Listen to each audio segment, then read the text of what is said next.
They say Nashville is a 10-year town. I used to think that meant it took 10 years to make it. But looking back, I realize it's not about time. It's about transformation.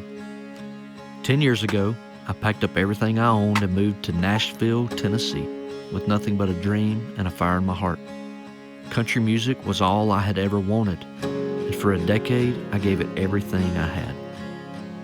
I wrote songs that got recorded by major artists, stepped into the Grand Ole Library Circle, signed a record deal, heard my songs on the radio, and in many ways, I lived the dream. But then something shifted. That dream started to feel incomplete. For over a year and a half, I felt a stirring I couldn't shake, a whisper growing louder. God was trying to get my attention, but I wasn't ready to listen. I kept saying, "Not now, God. The album just came out. The new single's going to radio.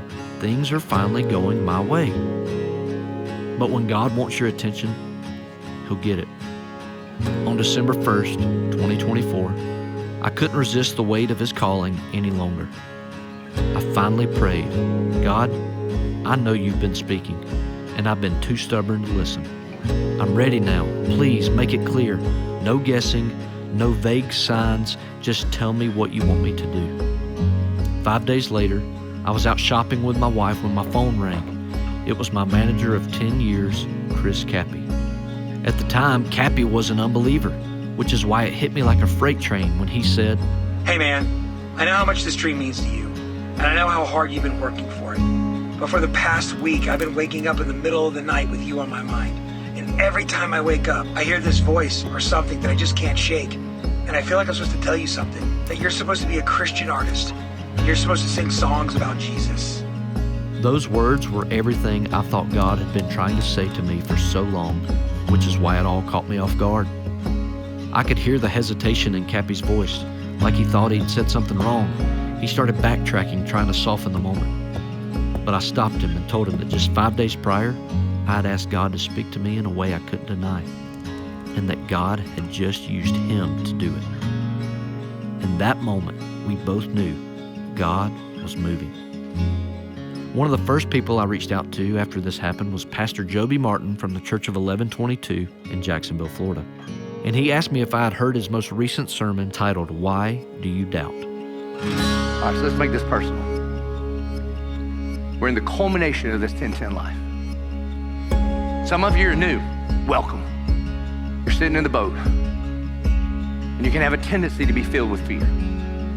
And Jesus, just like the guy in the video said, speaks to you louder than you can hear me right now, but deep down in those inside places, and you know He's calling you to do something, and He's calling you to step out of the boat, and you're looking at it going, "It doesn't make sense." And He's like, "Yeah, I know, but I'm the God of the impossible.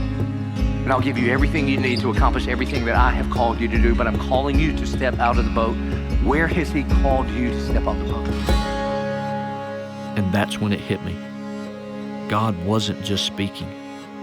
He was calling me to trust Him, to stop doubting, to step out of the boat. So here I am.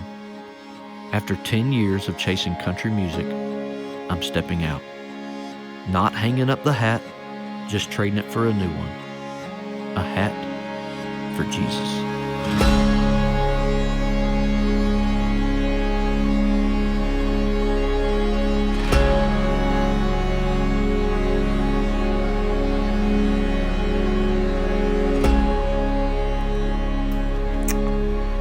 Hey man, I was just calling to check in on you.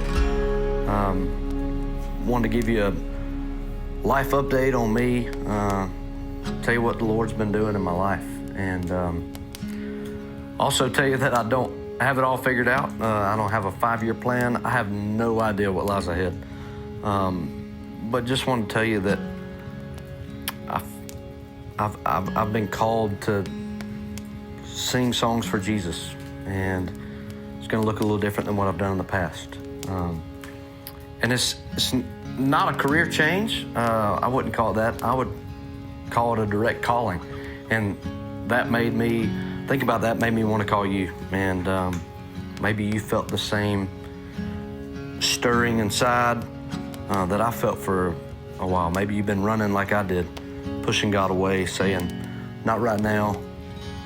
Maybe you're chasing something that the world told you would fulfill you, but deep down you still feel that emptiness. I just want to encourage you and tell you that maybe Jesus is calling you too. You don't have to wait for a sign. You don't have to have it all figured out. I mean, heck, I didn't. I don't. I'm still trying to figure it out exactly what the future holds. But man, that ain't up to me. That's up to the good Lord, and I'm just trying to walk in obedience to that. And I've realized that in these moments, all you have to do is surrender. Because, I mean, the truth is, there's no dream, no success, no fame, no fortune is going to fill the space, the empty space that was intended to be filled by Jesus. So if you feel that tug, that whisper, that pull on your heart, don't ignore it. Step out of the boat, hang up the hat, and I promise you, when you step toward Jesus, you'll never regret it. He's been right there all along, waiting on you. Anyway, just felt led to call and tell you that. Call me back when you get a chance.